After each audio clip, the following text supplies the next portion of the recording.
எல்லாருக்கும் வணக்கங்க. உங்கள் எல்லாரையும் 666 மந்த்ரா யூடியூப் சேனலுக்கு வரவேற்பதில் ரொம்ப சந்தோஷம்.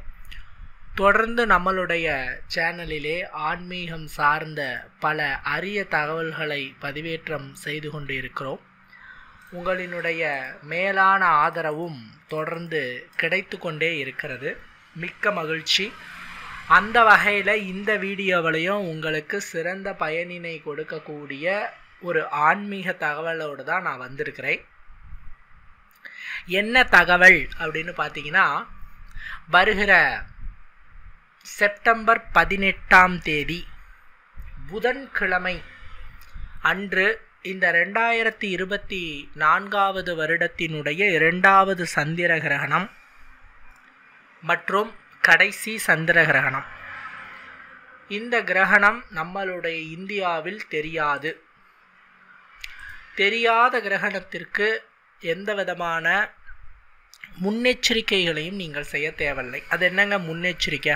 அறிவியல் ரீதியாக இந்த கிரகணத்தினால எந்த பாதிப்பும் வராது அப்படின்னு சொன்னாலும், நம்மளுடைய ஆன்மீக ரீதியாக நம்மளுடைய முன்னோர்களினுடைய நம்பிக்கையாக இருந்து வருவது, கிரகண சமயத்தில் கர்ப்பிணிகள் வெளியே போகக்கூடாது, உணவுகள் சாப்பிடக்கூடாது, குளிக்கணும். கிரகணம் தொடங்கிறதுக்கு முன்னாடியும் கிரகணம் முடிந்த பிறகும் கூர்மையான ஆயுதங்களை கையில் வைத்திருக்கக்கூடாது.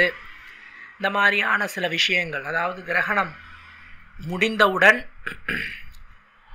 வீட்டை தண்ணீர் வைத்து நன்றாக கழுவி துடைக்க வேண்டும்.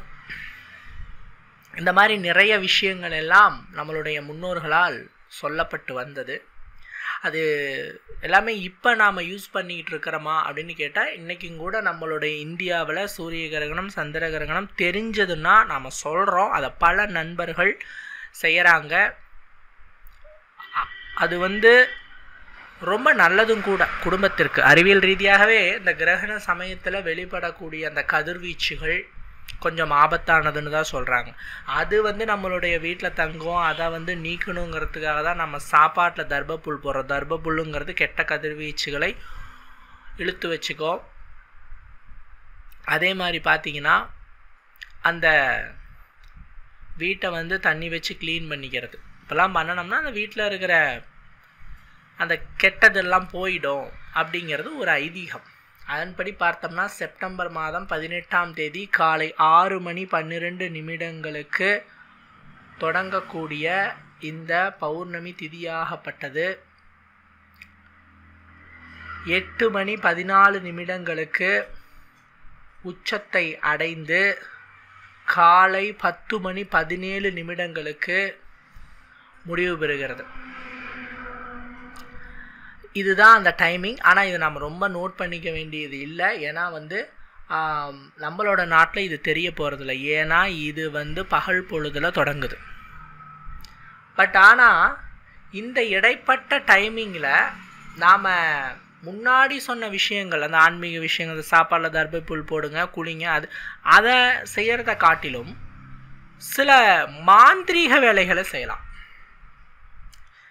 அப்படி செஞ்சால் என்னாகுன்னா, நீங்கள் நினைக்கிறது நிறைவேறும். உங்களுடைய ஆசைகள், தேவைகள், கஷ்டங்கள் எல்லாமே உங்களுக்கு எப்படி எந்தெந்த மாதிரி வரணுமோ. இப்போ கஷ்டமாகவே இருக்குது, இதை செஞ்சிங்கன்னா கஷ்டம் நீங்கும். உங்களுக்கு ஏதாவது ஒரு தேவை இருக்குது, இது செஞ்சிங்கன்னா அந்த தேவை பூர்த்தி ஆகும். இந்த மாதிரி விஷயங்கள் எல்லாத்தையுமே இந்த குறிப்பிட்ட நேரத்தில் நீங்கள் இந்த ஒரு பரிகாரத்தை செய்து நீங்கள் தீர்த்து கொள்ளலாம். என்னங்க அப்படின்னு பார்த்தீங்கன்னா, இந்த கிரகணம் ஆரம்பிக்கிற டைமிங்லேருந்து முடிகிற டைமிங் வரைக்கும் இடைப்பட்ட இந்த நேரத்தில் ஒரு கண்ணாடி டம்ளரில் தண்ணீரை ஊற்றி அந்த தண்ணியில் கல்லுப்பை கொட்டி கரைத்து, இந்த கல்லுப்பு கலந்த தண்ணீரை உங்களுடைய வீட்டின் வடகிழக்கு மூலை, அதாவது வடக்கு கிழக்கு இணையக்கூடிய மூலை தான் வடகிழக்கு மூலை அப்படின்னு சொல்கிறது, இந்த இடத்துல வைக்கணும். கரெக்டாக இந்த கிரகணம் முடிந்த பிறகு அந்த கண்ணாடி டம்ளரை வெளியே எடுத்து தண்ணியை நீங்கள் சுத்தமான இடத்துல ஊற்றிடுங்க. இவ்வளோதான். Very simple. இது நீங்கள் தொழில் ஸ்தாபனம் வச்சுருக்கிறீங்க, கடை வச்சுருக்கிறீங்க அங்கே செய்யலாமானாலும் தாராளமாக செய்யலாம், கடையிலையும் செய்யலாம், சிறப்பான பலன் கிடைக்கும். சரிங்க, நான் இதை செய்கிறேன், இது செய்யறதுனால எனக்கு என்ன மாதிரியான பலன் கிடைக்கும்? அடுத்த கேள்வி அதானே. ஃபஸ்ட்டு விஷயம், உப்பு அப்படிங்கிறது நெகட்டிவ் வைப்ரேஷனை இழுத்து வைத்து கொள்ளக்கூடியது. சந்திர கிரகணத்தில் அல்லது சூரிய கிரகணத்தில், அதாவது கிரகண சமயத்தில் நீங்கள் செய்யக்கூடிய எந்த விதமான ஆன்மீக விஷயங்களுக்கும் பரிகாரங்களுக்கும் வேண்டுதல்களுக்கும் பிரார்த்தனைகளுக்கும் 1000 மடங்கு அல்லங்க, கோடி மடங்கு பலன் கிடைக்கும். அதனால தான் இந்த விசேஷகரமான பரிகாரத்தை நீங்கள் எப்போ செய்யணும் அப்படின்னு சொல்கிறேன், கிரகண டைமில் செய்யுங்க அப்படின்னு நான் சொல்கிறேன்.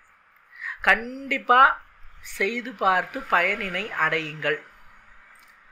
அதே மாதிரி இந்த சந்திர கிரகணத்தினால பாதிப்புகள் இருக்குமா, நன்மைகள் இருக்குமா அப்படின்னு கேட்டால், சிறப்பான பலனினை அடையக்கூடிய ராசி ஒரு 5 ராசி இருக்குது. அதை நான் முன்னாடி பதிவிலேயே நான் சொல்லிட்டேன்.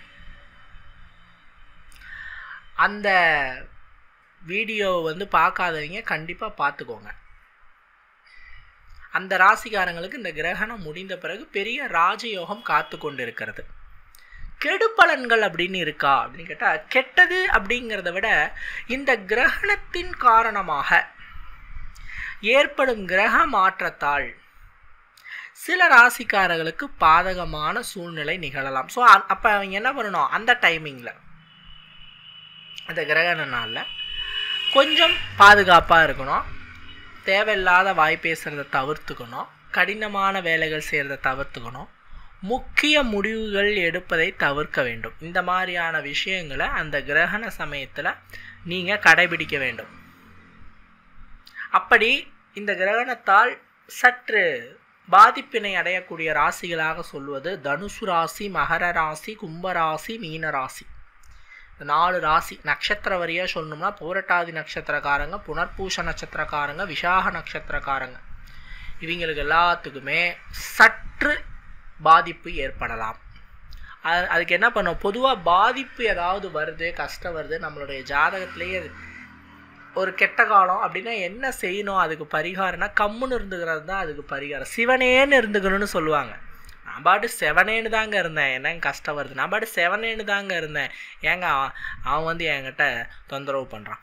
இப்படி சிவனேன்னா அதுக்கு என்னென்னா சிவனே அப்படின்னு சொல்லிட்டு அவன் பாதங்களை சரணாகதி அடைந்து உங்களை தேடி வரும் வேலைகளை மட்டும் செய்து கொண்டிருங்கள். நீங்களா எதையும் தேடி போகக்கூடாது. ஸோ அந்த நாளில், அந்த கிரகண நாளில் இந்த குறிப்பிட்ட ராசியினர் நட்சத்திரக்காரர்கள் என்ன பண்ணோம், கம்முன்னு இருக்கணும். இருக்கிற வேலை என்ன அதை செஞ்சுக்கிட்டு ஓம் நம சிவாய மந்திரத்தை சொல்லிக்கிட்டு அல்லது பெருமாள் நாமத்தை சொல்லிக்கிட்டு செவனேன்னு இருந்தீங்கன்னா அல்லது பெருமாளே அப்படின்னு இருந்தீங்கன்னா வந்த வினை வந்தபடியே நீங்கிவிடும். ரைட். இப்போ இந்த கிரகண டைம், அந்த கிரகண நாளில் நான் விசேஷகரமான பூஜைகள் செய்யலான்னு இருக்கேங்க. விசேஷமாக அப்படின்னு பார்த்தீங்கன்னா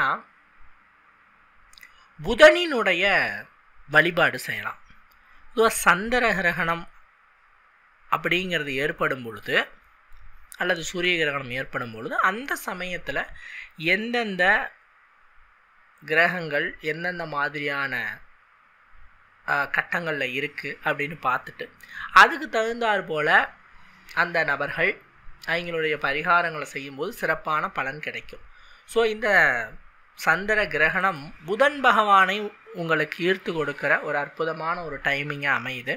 ஸோ இந்த கிரகணம் முடிந்த பிறகு நீங்கள் என்ன பண்ணணும்னா குளிச்சுட்டு அருகில் இருக்கிற சிவனாலயம் சென்றுட்டு அங்கே புதன் பகவானுக்கு என்று தனியாக ஒரு சன்னதி இருக்கும், புதன் சன்னதி. அப்படி இல்லைன்னா நவகிரகத்தில் புதன் இருப்பார். சில இடங்களில் ஒவ்வொரு கிரகத்திற்கும் தனித்தனி சன்னதிகள் இருக்கும். சில ஆலயங்களில் நவகிரகத்தில் இருப்பார் புதன் பகவான். அவருக்கு நல்லெண்ணெய் தீபம் போட்டுட்டு வாங்க, நல்லெண்ணெய் தீபம் போட்டுட்டு வாங்க. இப்படி போட்டீங்க அப்படின்னு சொன்னால் அற்புதமான பலனை நீங்கள் பெறுவீர்கள். இது கிரகணம் கம்ப்ளீட் ஆன வேண்டி செய்யலாம். பட் கிரகணம் 10:15 மேலே தான் கம்ப்ளீட் ஆகுது. அந்த சமயத்தில் கோயில் திறந்திருந்தால் இதை நீங்கள் செய்கிற. ஏன்னா அருகில் இருக்க கோயில் காலையில் திறப்பாங்க. ஏன்னா இந்த கிரகணத்தினால எந்த பிரச்சனையும் இல்லை. கோயில் வந்து சாத்திடுவாங்களா, பூஜை நடக்காதான்னு நீங்கள் சந்தேகம் கொள்ள தேவையில்லை. கண்ணில் தெரியாத கிரகணத்திற்கு எந்த விதமான தீட்டோ எந்த விதமான ஆன்மீக பிரச்சனையோ கிடையாது. ஸோ கோயிலெலாம் திறப்பாங்க, பூஜைலாம் நடக்கும். பட் இருந்தாலும் நம்மளோட மன சந்தோஷத்துக்காக கிரகணம் முடிந்த பிறகு போய் தீபம் போடுங்க. அப்படி இல்லைன்னா காலையில் 6 மணிக்கு வேணால் போட்டு வந்துடுங்க. அற்புதமான பலன்கள் கிடைக்கும். பொதுவாக கிரகணம் முடிந்த பிறகு நம்ம செய்கிற சில பரிகாரங்கள் நமக்கு இருக்கிற நாள்பட்ட ஜோதிடம் சம்மந்தப்பட்ட நவகிரகங்கள் சம்மந்தப்பட்ட பிரச்சனையை நீக்கும். அதில் ஒரு முக்கியமான பிரச்சனை தான் சனி பிரச்சனை அப்படின்னு சொல்லுவோம்.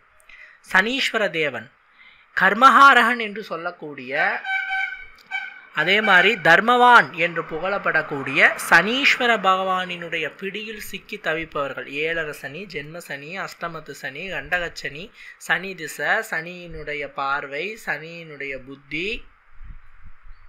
இப்படி சனியினால் பாதிக்கப்படுபவர்கள். இப்போ சனிதேவனால் நமக்கு வந்து பாதிப்பு ஆகுதுன்னா என்ன நடக்கும்? சனி மந்தன் என்று சொல்லுவோம். மந்தன்னா மெதுவாக போவார், ஏன்னா அவருக்கு ஒரு கால் கிடையாது. அவர் வந்து ஒரு கால் இல்லாதவர். ராவணனுடைய கதை, அதாவது ராவணன் தான் சனியினுடைய காலை வெட்டுறது. ஸோ அவர் என்ன பண்ணுவார்னா மெல்ல போவார். ஒரு கட்டத்துலேருந்து இன்னொரு கட்டத்துக்கு அவர் போகிறதுக்கு 2.5 வருஷம் ஆகும். சரிங்களா? ஸோ அவர் ஒருவரை பீடித்து விட்டார், ஒருவருக்கு தசாபுத்தி நடத்துகிறார் அப்படின்னு சொன்னால் அவருக்கு வரக்கூடிய எல்லாத்தையுமே லேட்டாக வர வைப்பார். பட் லேட்டஸ்ட்டாக வர வைப்பார். எத்தனையோ ஜாதகங்கள் நம்மக்கிட்ட வருது, சார் எனக்கு 7.5 சனி நடந்துகிட்டு இருக்குது, பொண்ணே கிடைக்க மாட்டேங்குது, என்னன்னு பார்த்து சொல்லுங்கள். கண்டிப்பாக அது கம்ப்ளீட் ஆன வேட்டி, 7.5 சனி முடிஞ்ச வேட்டி உங்களுக்கு நல்ல பொண்ணு கிடைக்கும். போங்கம்மா, நல்ல மாதிரியே பொண்ணு கிடைக்கும். சார் 7.5 சனி நடந்துருக்கு சார், வேலை கிடைக்கல சார், என்ன பண்ணலாம்? பொறுமையாக முயற்சி பண்ணுங்கள், வேலை கிடைக்கும், போங்க. அழகாக வேலை கிடைக்கிது முடிஞ்ச உடனே. ஏன்னா சனி மெதுவாக செய்வார், கரெக்டாக செய்வார். எதை எந்த நேரத்தில் உங்களுக்கு செய்ய வேண்டுமோ அதை சரியான டைமிங்கில் செய்பவர் சனி பகவான். ஆனால் இன்றைக்கி மனிதர்களினுடைய வாழ்க்கை மெதுவாக போச்சுன்னா நம்மளை எத்தனையோ பேர் பின்னாடி கிராஸ் பண்ண ஓடிக்கிட்டு இருக்காங்க. அவங்க நம்மளை தாண்டி ஜம்ப் பண்ணி போயிடுவாங்க. ஸோ நாம் கொஞ்சம் வேகமாக போகிறது முக்கியம். ஸோ சனிதேவனை கொஞ்சம் நம்ம மேலே கருணை காட்ட வச்சு கொஞ்சம் நமக்கு கிடைக்கிறத சீக்கிரமாக கிடைக்க வைக்கிறதுக்கு எண்ணற்ற பரிகாரம் செய்யலாம். அதான் சனிக்கிழமை எள்ளு சாப்பாட்டில் கலந்து காகத்திற்கு வைங்க, வறியவர்களுக்கு உணவு கொடுங்க, சனி பிரதோஷனால் சிவ வழிபாடு செய்யுங்க, இதெல்லாம் நம்ம சொல்கிறோம். அதே நேரத்தில் இந்த கிரகண சமயத்தில் சந்திர கிரகணமோ சூரிய கிரகணமோ ஆரம்பிக்கும் பொழுது அது முடிந்த பிறகு, பொதுவாக ஒரு கிரகணம் முடிந்த பிறகு நாம் எந்த கிரகத்தை வணங்கி வேண்டுகிறோமோ அல்லது எந்த தெய்வத்தை வணங்கி வேண்டுகிறோமோ அந்த தெய்வம் நமக்கு பரிபூர்ண அருளை கொடுக்கும். அது வந்து பவராக இருக்கும். அதாவது எப்படி ஒரு சூரியன் வந்து அதனுடைய அனைத்தையும் கிரகண பாம்பால் விழுங்கப்பட்டு சக்தியை இழந்து அதன் பிறகு சக்தியை வெளிப்படுத்துவார், அதே மாதிரி தான் தெய்வங்களுக்கும். ஸோ அந்த கிரகணம் முடிந்த பிறகு போய் நம்ம தெய்வத்தை சரணாகதி அடைந்து தீபமேற்றி வேண்டுவது, அந்த தெய்வம் நல்ல அற்புதமான பயங்கர சக்தியோடு இருக்கும். அதனுடைய அருள் நமக்கு பரிபூர்ணமாக கிடைக்கணும் அப்படிங்கிறது அதான். ஸோ சனியினுடைய பிரச்சனையினால் கஷ்டப்படுபவர்கள் கிரகணம் முடிந்த பிறகு, அதாவது ஒரு 10:30 மணிக்கு மேலே நீங்கள் அல்லது காலையில் ஒரு 6 மணிக்கு அப்புறமேட்டு அருகில் கோயில் திறந்துருக்குன்னா ஒரு 10:30 மணிக்கு மேலே போயிட்டு தீபம் போட்டு வந்துடுங்க சனி பகவானுக்கு. அதை விட இன்னும் நல்லது, ஆஞ்சநேயர் கோயிலுக்கு போயிட்டு ஆஞ்சநேயரையும் சனி பகவானையும் வேண்டிட்டு வர்றது, அது இன்னும் விசேஷம். ஆஞ்சநேயரை வேண்டுபவர்களை சனி பகவான் ஒன்றுமே செய்ய மாட்டார், ரட்சித்து காப்பார். ஸோ ஆஞ்சநேயர் கோயிலுக்கு போயிட்டு ஆஞ்சநேயரை கும்பிட்டுட்டு தீபம் போட்டுட்டு சனீஸ்வர பகவானையும் கும்பிட்டுட்டு தீபம் போட்டுவாங்க. இது வந்து காலை 6 மணிக்கு மேலே செய்யலாம், அல்லது கிரகணம் கம்ப்ளீட் ஆன வேட்டி. ஏன்னா அந்த நேரத்தை அவ்வளவு அக்யூரேட்டாக நம்ம சொல்கிறதில்ல. இது ஏதாவது என்னங்க சார் நீங்கள் 6 மணிங்கிறீங்க, ஒரு கிரகணம் கம்ப்ளீட் ஆன வேட்டி ஒரு 10:30 மணிக்கு மேலே அப்படின்னு சொல்கிறீங்க என்ன அப்படின்னு கேட்டிங்கன்னா, இந்த கிரகணம் நம்மளுடைய நாட்டில் தெரியாது. ஸோ நம்மளுடைய மன திருப்திக்காகவும் ஒரு ஆன்மீக விஷயத்துக்காகவும் தான் நாம் இதை செய்கிறோம். ஆனால் பலன் உண்டு. இதற்கு பலன் உண்டு. கிரகண சமயத்திலும் நீங்கள் தீபம் ஏற்றலாம். ஏன்னா கிரகண சமயத்தில் தீபம் ஏற்றக்கூடாது அப்படின்னு சொல்லுவாங்க. அப்படிலாம் இல்லை. கிரகணம் வந்து வெளியூரில் தெரியும் போது, அதாவது வெளிநாடுகளில் தெரியும் போது, நம்ம ஊரில் தெரியலங்கும் போது இங்கே வந்து இருக்கிறார். ஸோ வந்து நாம் தீபமும் ஏற்றலாம், வழிபாடு செய்யலாம். ஸோ டைமிங்னு பார்த்தீங்கன்னா காலையில் 6 மணியில் இருந்து நீங்கள் ஒரு 11 மணிக்குள்ளே எப்போனாலும் போய் ஏற்றுங்க. First option. முடிஞ்ச அளவுக்கு கிரகணம் முடிந்த பிறகு அந்த டைமிங் சொன்னோம் இல்லையா, அந்த டைமிங் முடிந்த பிறகு போய் ஏற்றுவது சிறப்பு. சரிங்களா? என்ன தீபம் ஏற்றுறது? நெய் தீபம் ஏற்றணும். அவசியம் நெய் தீபம் தான் ஏற்றணும். ஏன்னா பல பேர் நல்லெண்ணெய் தீபம் ஏற்றலாமான்னு கேட்குறாங்க. இந்த தீபங்களில் நிறைய வகைகள் இருக்குங்க. நல்லெண்ணெய் தீபம், தேங்காய் எண்ணெய் தீபம், இழுப்பு எண்ணெய் தீபம், நல்லெண்ணெய் தீபம், நிறைய இருக்குது. இதில் இந்த நெய் தீபத்தை ஏன் இவ்வளவு விசேஷமாக சொல்கிறேன்னா, ஒரு பசு நெய் தீபம் 100 நல்லெண்ணெய் தீபத்திற்கு சமம். ஒரு பசு நெய் தீபம் 100 நல்லெண்ணெய் தீபத்திற்கு சமம். அதனால தான் நம்ம என்ன சொல்கிறோம், நெய் தீபம் ஏற்றுங்க. அதுவும் நீங்களே தயார் பண்ணி ஏற்றுங்க. நீங்களே பால் ஏடைகளை சேகரித்து வச்சுட்டு அதை வச்சு நீங்கள் தீபம் ஏற்றுங்க. அது இன்னமுமே உங்களுக்கு சிறப்பான பலனினை பெற்றுத்தரக்கூடியதாக அமையும். ஏன்னா பல பேர் வந்து கொஞ்சம் டவுட்டாக கேட்குறாங்க. ஏன்னா கடைகளில் இந்த நெய்லாம் விற்கிதுங்க, அதை யூஸ் பண்ணலாமாங்கிறாங்க. கடைகளில் வாங்குகிற பொருட்களினுடைய தரம், அதனுடைய தூய்மை, இதெல்லாம் நாம் வந்து சொல்லிட முடியாது அவ்வளோ சீக்கிரம். ஸோ பசு நெய் தீபமாகப்பட்டது நம்மளே தயார் பண்ணி அந்த நெய்யால் தீபம் ஏற்றி இறைவனை வழிபட்டால் ஒரு நெய் தீபம் 100 நல்லெண்ணெய் தீபத்திற்கு சமமாக உங்களுக்கு இருக்கும்.